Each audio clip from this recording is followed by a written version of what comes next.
etiefo na adofo sabri medinchia kase mani pa bia makase Ghana me wo me yeti mamuni papa me yesofo no nche de papa koso Ghana menka beka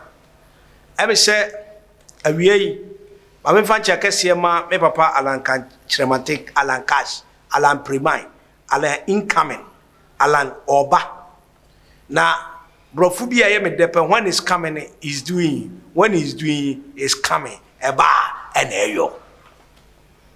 adu premium adongege adu too much adu maintain ye koso adu na nipe kasi yetua me yire Rebecca kwakra maintain ye koso me de meye ne amepe na Akufo Addo michiawo michia vice president so emi se wiei mamembo ye papa John Dramani mama so abaso emi se pokuase eye ablekuma pokuase interchange no NDC for mo hye ase but Addo prima abewie no wa be kill overhead no sisi o ba eye moton o kwa eye smooth na Akufo Addo makasa wo ya de papa bi ameka nana mo apiafo wa ya tie o buy moonlight na emu asamba ako na ha me interchange na wa bie sisi yi nana wo free pokuase ba abrekuma no nkane egu kwan no so nya adwuma nana nkane egu kwan no so nya adwuma eye bomb eye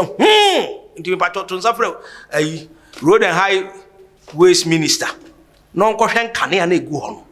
nkane egu kwan no so nana wa bie wo ne de o gina ho wo mo ba bie nana me se wo ya de papa me nkata so da ana mantene tenka me du ha na pai nana nyamishira onkwaso oyibi mo apiafo me tucha ma me bo sem ma nana koso ye nwuma pa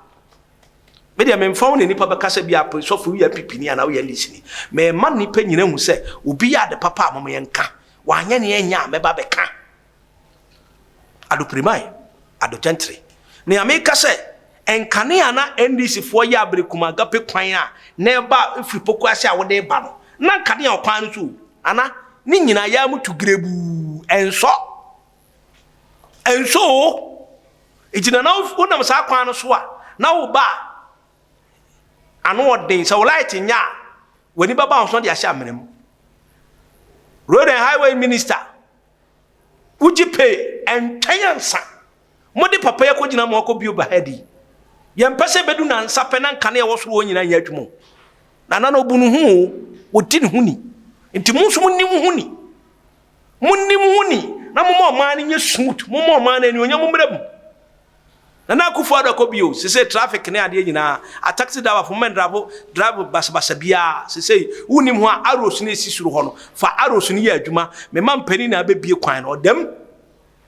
onyame ne yebofo onyame ne sunsumaja insiranka na Akufo Addo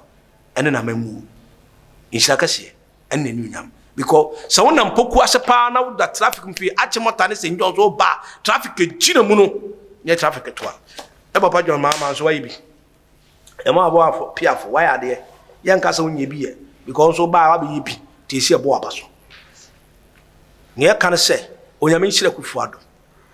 nyama papa si ye tell me na Akufo Addo ko bie company ai be ye cars e be fani enoma ntumi anka ho ansem ye tuoman mu ena na Akufo Addo ko bie pokuase interchange enomenti se bloggers mafade ye adwuma mo mfanya adwuma na papa na yade mo me mpre ne we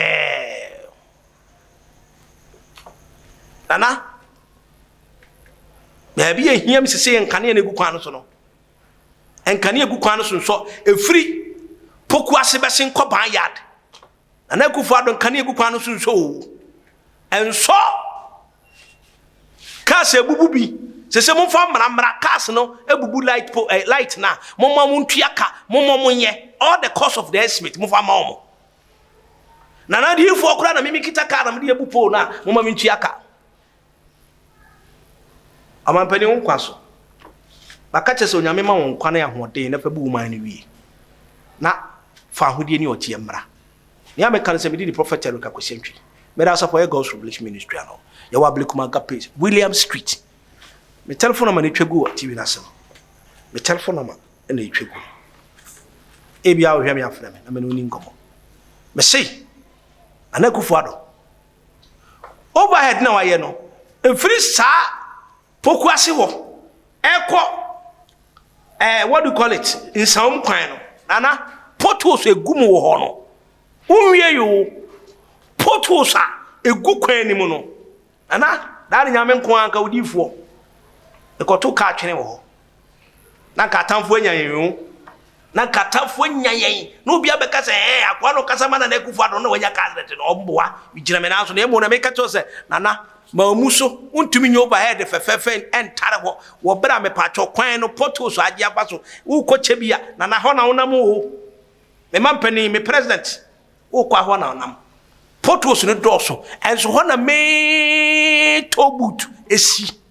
ana ubedu tobutu na ngasa amane ebebo kwan ni mu no me pacho ufiri okọ ebron ne sa ho no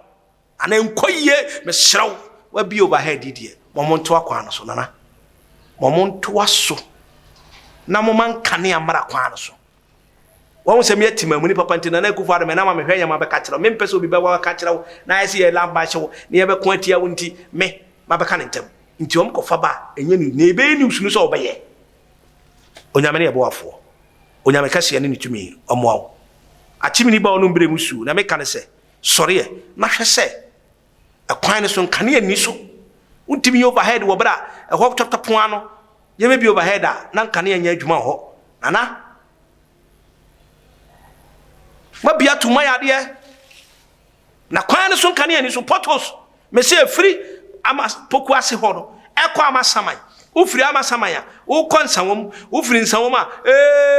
na kwanu potholes wo mu dodo abampani potholes nko awo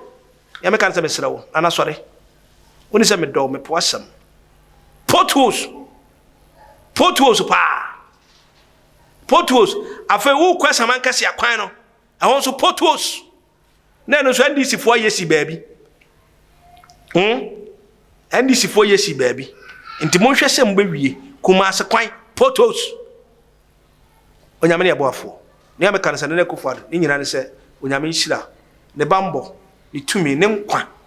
enti wuso emperifo amokoko bie interchanges na onyame nhira mo onfa bambo kase onfa onyame ani onyame ne kase ne tumi ne hoden emfa ma na Akufo Addo mo amudi na chi na onyame mam kwatenten